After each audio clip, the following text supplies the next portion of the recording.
Bonjour à tous et bienvenue à ce webinaire commun Unitrad SFGRO. Je suis le docteur Sébastien Guillard, je suis radiothérapeute au Centre anti-cancer de Strasbourg. Je suis accompagné du docteur Audrey Larnaudy pour la SFGRO. Et aujourd'hui, nous allons avoir une présentation par monsieur Julien Guérin sur la stratégie data de l'Institut Curie. Donc c'est le deuxième webinaire d'une série de 3 sur une élite vie réelle. Les replays sont disponibles et seront disponibles sur la chaîne YouTube d'Unicancer. Je vous invite à voir le replay de Monsieur Lézé qu'il a réalisé au mois de décembre pour l'Institut Bergonié. Aujourd'hui, Monsieur Julien Guérin nous présente l'Institut Curie et au mois de mars, Monsieur Hugo Cochet nous présentera la stratégie pour le Centre Léon Bérard. L'objectif pour Unitra de ces webinaires, c'est de présenter le présent et le futur de l'exploitation de notre vie réelle pour susciter des projets au niveau de la communauté de radiothérapie, avec 3 interventions animées non pas par des soignants, mais par des professionnels de la donnée. 3 professionnels qui sont issus des 3 centres moteurs au niveau national, qui sont Bergonié, Curie et Léon Bérard. Un petit mot d'introduction sur les données qui sont disponibles et qui sont à la base de nos recommandations. Ils viennent essentiellement des essais cliniques avec un parcours de création de la donnée qui est assez compliqué puisque en général, le patient est interrogé par le médecin en consultation. Le médecin crée un courrier qui est le porteur de l'information. Un ARC ou une infirmière de recherche clinique va chercher l'information dans ce courrier, la reporter sur un CRF, puis un peu plus tard dans son bureau, copier cette information sur un ICRF qui alimente des bases de données multicentriques. Et finalement, quand on regarde aussi au niveau des promoteurs, ils nous expliquent que le coût de l'étude est proportionnel à la taille du CRF. Donc, en fonction de l'objectif, ces ICRF ont tendance à être de plus en plus courts. Il y a quelques essais comme ceux de radiothérapie, notamment Hypogée 01 et puis des cohortes comme la cohorte Canto, qui vont aller chercher de manière plus fine les informations auprès du patient. À ce moment-là, le patient est vu finalement par une deuxième consultation par un ARC ou par une recherche clinique qui va remplir un CRF papier, qui va le recopier un peu plus tard sur un SRF avec une alimentation d'une base de données. Avec toujours la même problématique, c'est que plus le CRF est compliqué, plus il est large, plus ça coûte cher. Et c'est avec ça, finalement, qu'on se retrouve avec un dataset extrêmement limité exploitable et pour une proportion des patients qui est entre 5 et 10% des filles d'actifs.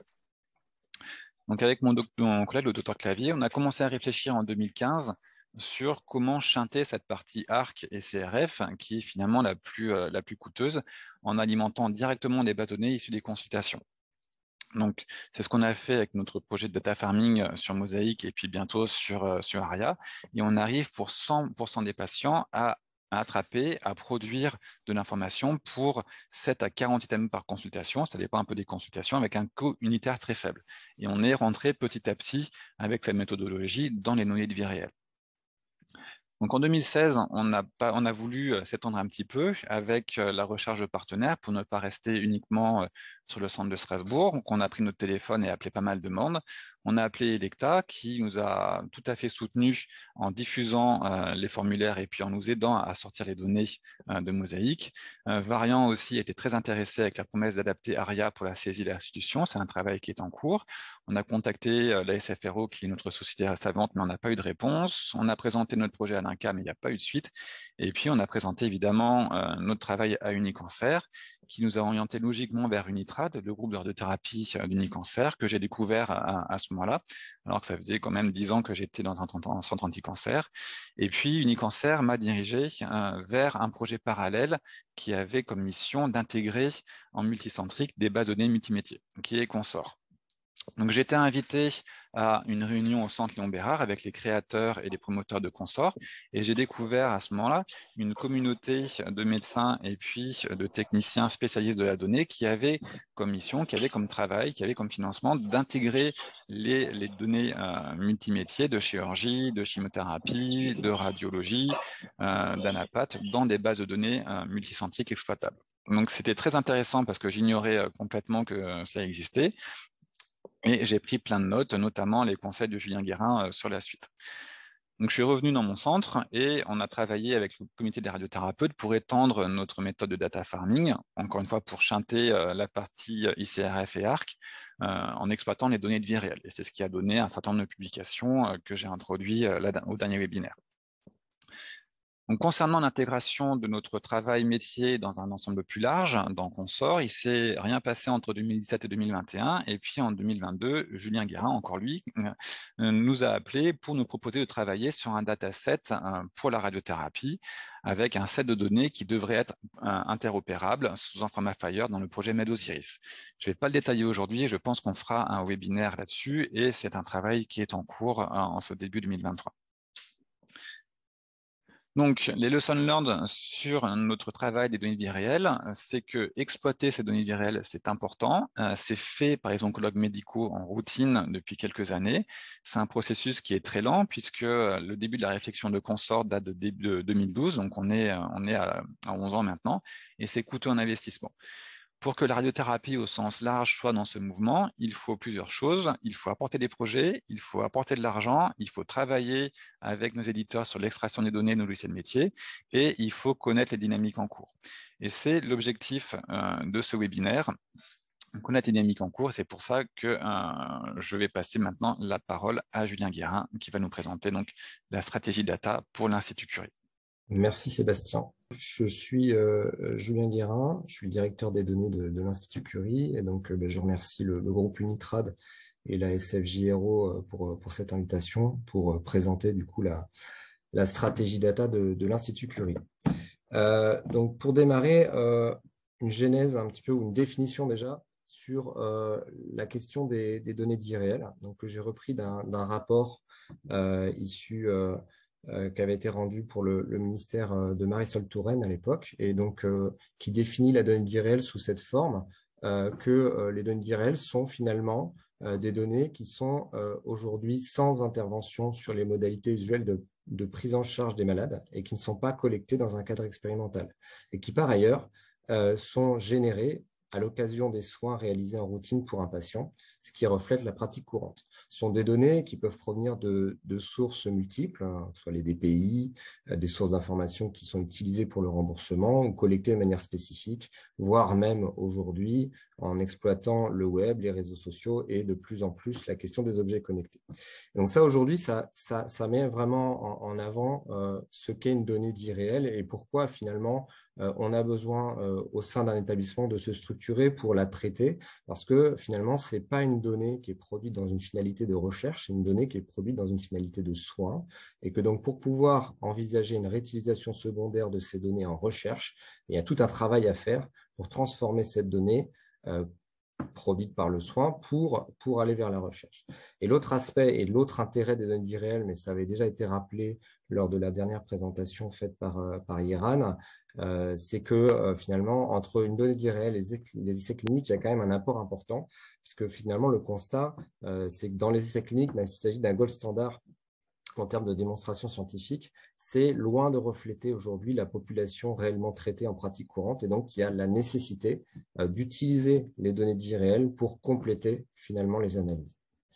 Alors je vais faire maintenant un peu d'histoire sur comment on en est arrivé là à l'Institut Curie. Donc déjà, finalement, ça part de l'avènement et l'entrée dans l'ère de la médecine de précision pour nous autour des années 2010, avec finalement, dans le cadre d'un équipex qu'on avait obtenu qui s'appelait ICGEX, l'acquisition de séquenceurs pour séquencer tous les génomes des patients et commencer à adresser la question de la médecine de précision. Donc ça, c'est très bien parce que finalement, on a installé tout ça et puis on a commencé à ouvrir les tuyaux, sauf que ce sont des tuyaux qui émettent des téraoctets de données à l'heure et qu'on s'est retrouvé face à un déluge de données. Et puis là, les questions commençaient à arriver. Comment on va stocker tout ça, voilà. Toutes ces questions qui finalement auraient dû être traitées au départ et qui ne l'ont pas été, fait qu'on s'est retrouvé face à une situation avec énormément de données. Comment on va lier ces données aux données cliniques? Pareil, des questions qui n'étaient pas forcément adressées. Donc là, finalement, très vite, on s'est rendu compte qu'il allait falloir travailler différemment.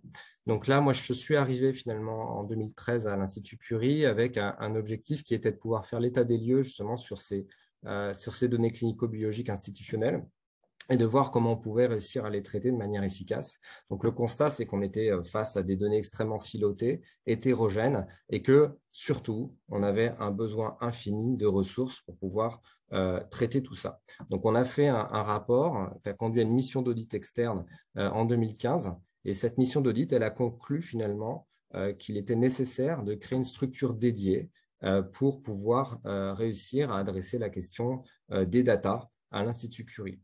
Donc, en 2017 est née la direction des données avec le recrutement d'un directeur et l'amorçage d'une équipe avec des personnels qui étaient déjà à l'Institut Curie et qui ont été rattachés. Donc, il y avait 4 personnes dont je faisais partie à l'époque. Et on a initié finalement ce qu'est aujourd'hui la direction des données. Et on a, depuis 5 ans, essayé d'amener à la construction d'une infrastructure data de pointe pour justement être en capacité de soutenir l'ensemble des projets de recherche institutionnels.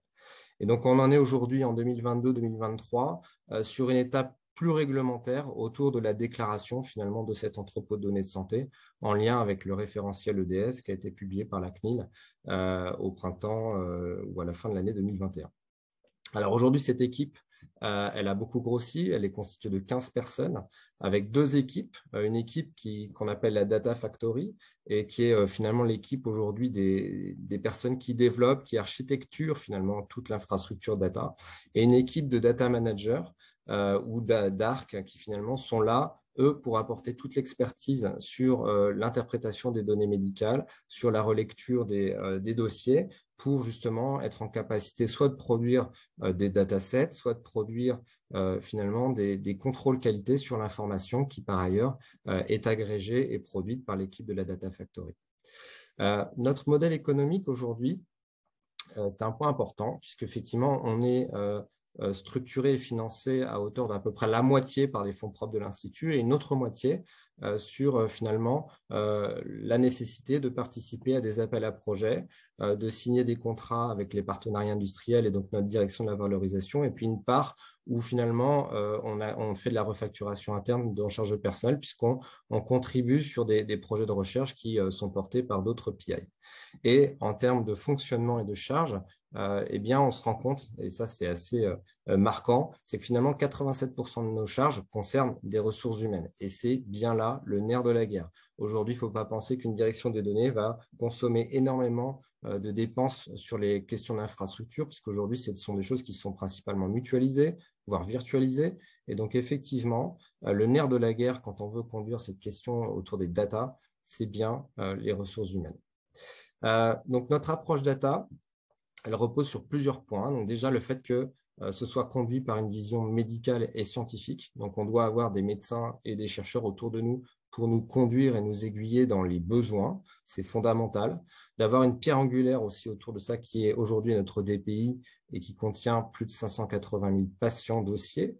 Donc, de construire évidemment, l'objectif est de construire un entrepôt de données. Mais pour construire cet entrepôt de données, il ne faut pas envisager simplement une énorme bassine dans laquelle on va intégrer de l'information, c'est de promouvoir effectivement un langage commun pour la description des données en oncologie. Et j'y reviendrai parce qu'effectivement, on parle beaucoup d'Osiris autour de ça. Je l'ai dit également, il faut que ce soit conduit par une équipe dédiée, multidisciplinaire. Et puis, il faut sortir des murs aussi. Donc, qu'on puisse aller vers des pairs ou des acteurs extérieurs au niveau national ou international pour que finalement, toute cette démarche soit supportée par une communauté large et active. Et un de nos objectifs, c'est de finalement créer de la valeur pour les professionnels, les chercheurs et les patients. Et j'ai terminé par quelque chose qui vient du serment d'Hippocrate, qui est primum non nocere. Donc, qui signifie que c'est avant tout ne pas nuire. Là, je mets ce terme-là parce que finalement, pour nous, ce qui est très important, c'est d'avoir le patient au cœur de la stratégie et de faire en sorte qu'on respecte bien tous les aspects réglementaires qui ne vont pas nuire à la sécurité et à la confidentialité des données. Donc, nos missions reposent sur 4 piliers: la construction de cet entrepôt de données, le développement de services innovants, l'accompagnement aux projets qui utilisent les données, et puis de pouvoir partager notre savoir-faire, de pouvoir effectivement être dans l'exploitation des données à une échelle autre que celle institutionnelle. Et de manière transversale, bien évidemment, nous sommes là pour piloter la gouvernance des données sur des aspects réglementaires, sur le cycle de vie et sur la manière de standardiser l'information. Notre infrastructure bon là c'est très très macro, mais ce serait compliqué de rentrer dans le détail en aussi peu de temps, mais bien sûr on utilise le moteur de recherche Consort aujourd'hui pour faire l'identification de nos corps de patients, et puis il est en interaction très forte avec un data lake interne qui nous sert finalement d'agrégateur et qui à partir de là va nous servir à construire toutes nos approches de contrôle qualité des données, de data management pour produire derrière des data marts cliniques plutôt par pathologie, mais pas que, aussi par projet, et dans lesquels finalement on va pouvoir mettre à disposition de l'information qualifiée pour toutes nos études de recherche.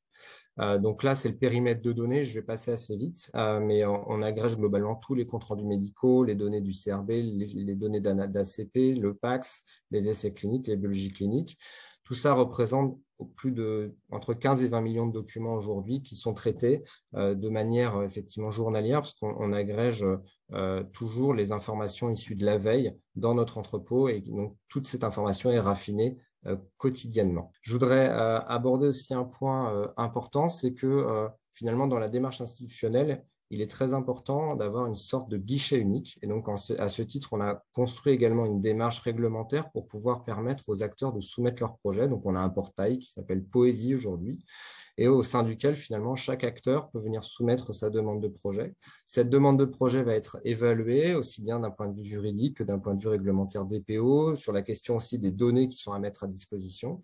Et si toutes les étapes sont validées et que le projet est validé par le comité de revue institutionnel data, on va effectivement procéder à la réalisation du projet et la mise à disposition de ressources pour aider les différents PI à traiter et utiliser leurs informations. Donc aujourd'hui, si je vous donne un exemple, en 2022, on a traité à peu près 89 projets qui ont impliqué directement la direction des données. Ça a touché environ 58 000 patients. Et donc, dans chacun de ces 89 projets, finalement, il y a 95% de ces projets qui étaient avec de la donnée clinique. Et puis après, sont venus se surajouter, puisqu'on est maintenant sur des approches très multimodales, des projets avec de la donnée clinique et des données omiques, ou de l'imagerie médicale, ou des lames virtuelles. Donc ça devient de plus en plus fréquent, finalement, d'avoir des collaborations qui nécessitent cette multimodalité sur le traitement des informations. On a mis également en place une démarche qualité. Donc ça, c'est quelque chose qu'on a mis en place en 2022 pour pouvoir systématiquement travailler à partir de cas d'usage, recenser les variables d'intérêt qui ne sont pas structurées dans l'entrepôt. Et quand c'est le cas, voir comment on peut structurer ces items à partir de sources existantes structurées ou par des approches NLP qui ne sont pas déjà présentes dans le moteur de recherche consort. À partir de là, on va faire des études qualité. Et donc, ces études de qualité vont nous amener soit à des KO, donc on va refaire des nouvelles itérations pour requalifier l'information, soit on va estimer à un instant T que la donnée est correctement qualifiée, validée, donc elle va pouvoir finalement intégrer en routine l'alimentation de l'entrepôt de données de santé. Donc évidemment, quand on parle de qualité, il y a aussi une couche qui est très importante, c'est la question de l'interopérabilité, donc de pouvoir faire en sorte que ces données soient normalisées, standardisées pour qu'elles puissent être partagées à des échelles nationales ou internationales. Dans ce titre, on est très impliqué évidemment dans le projet Osiris, et notre objectif aujourd'hui, c'est de se conformer le plus possible aux descriptions qui sont faites dans le modèle Osiris aujourd'hui, que ce soit sur le plan clinique ou le plan omique, les nouvelles extensions qui sont faites autour de l'imagerie médicale et de la radiothérapie, pour pouvoir effectivement être en capacité demain de partager très facilement l'information qui est présente à l'Institut. Nos perspectives 2023, donc il y en a 3. C'est pour nous d'obtenir l'autorisation entrepôt de données de santé, définir une gouvernance des données institutionnelles, de pouvoir aussi aller vers une structuration d'un modèle économique autour des data, puisqu'effectivement, notre objectif, c'est de réduire la part de financement institutionnel et d'aller plus vers un principe d'autofinancement, même si l'objectif n'est pas d'être complètement autofinancé.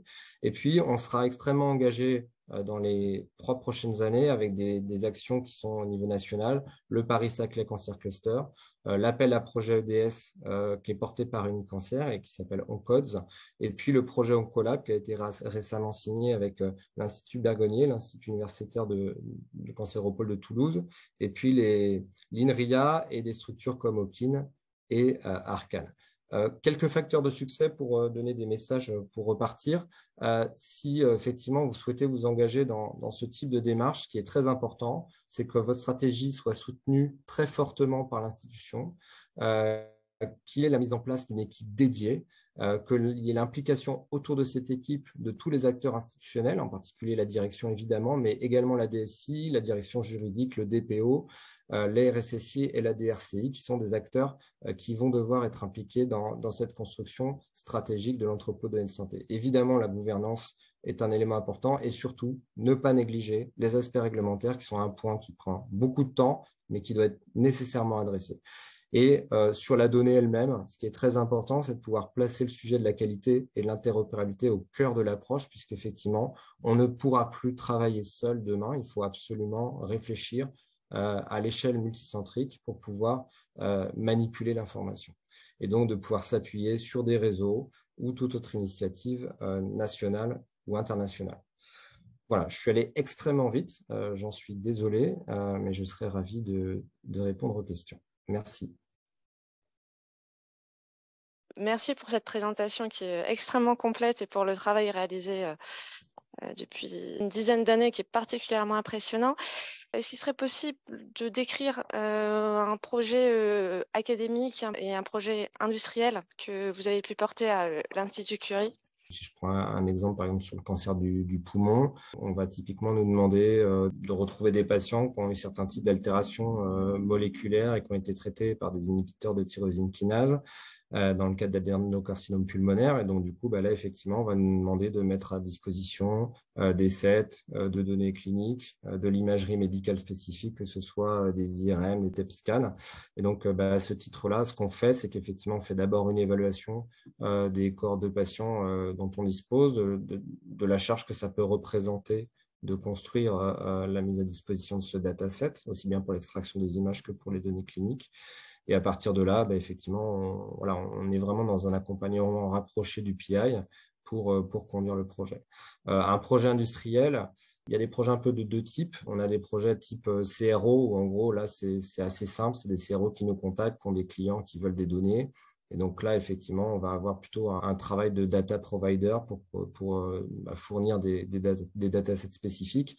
Ou alors, ça va être des projets industriels, on va être partenaire. Là, typiquement, je peux parler d'Oncolab qui va démarrer, où là, effectivement, l'objectif, c'est de construire une grande infrastructure pour construire l'interopérabilité des données. Donc là, c'est un travail qu'on va conduire aussi bien avec Bergonier que Okin, Arcan. Et donc là, on sera plutôt sur une approche partenariale. Merci beaucoup.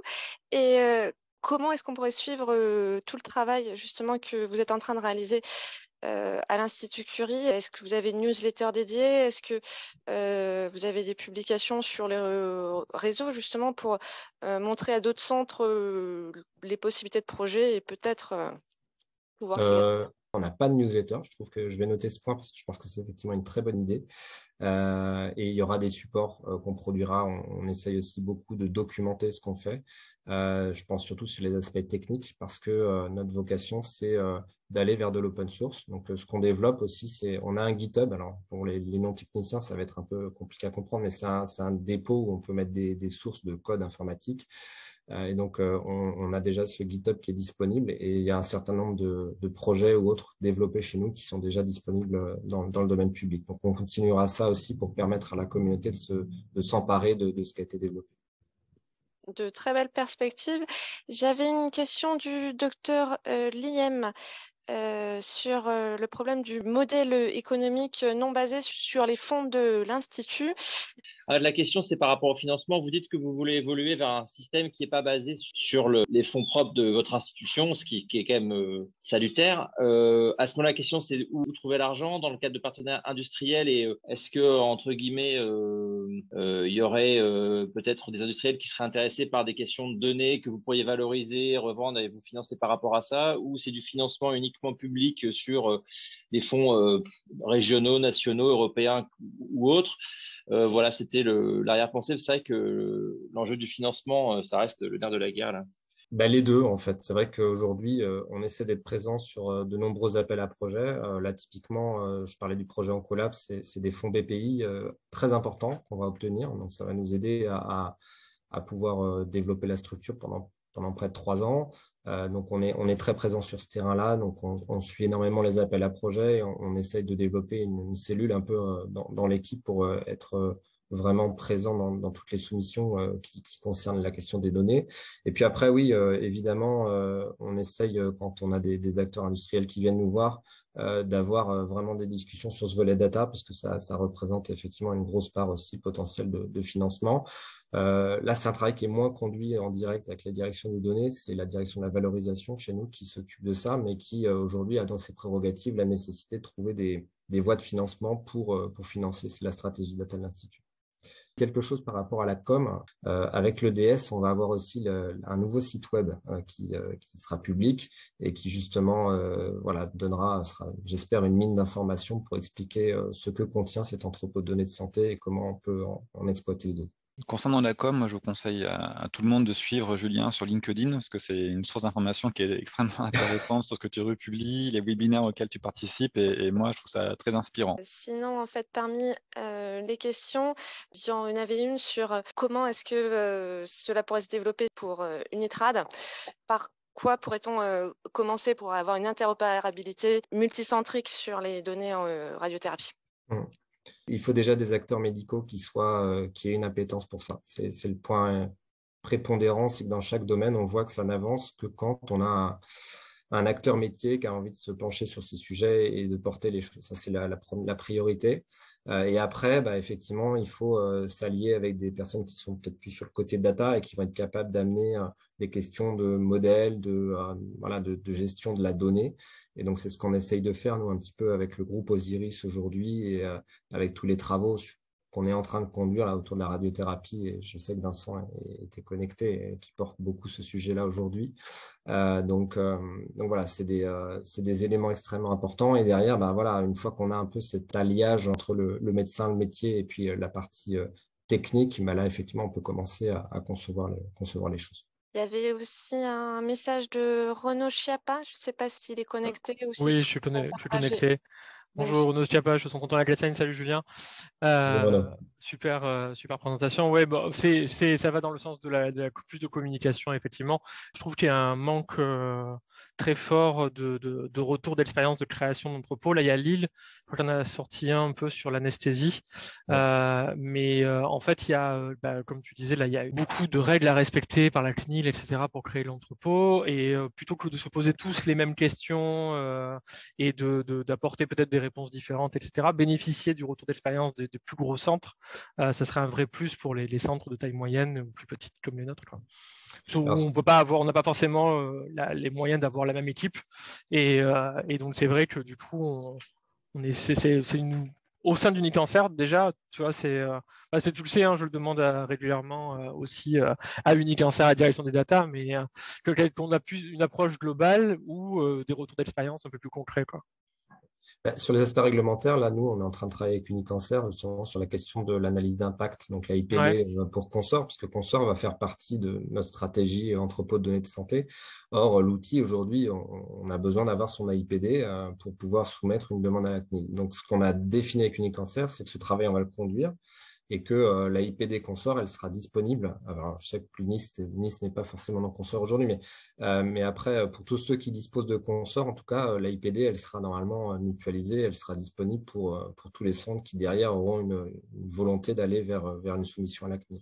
Mais votre entrepôt, il ne va pas être basé que sur Consort. Vous allez avoir une structure, une organisation, etc. Machin. J'ai vu sur OMOP, etc., un entrepôt particulier, quoi.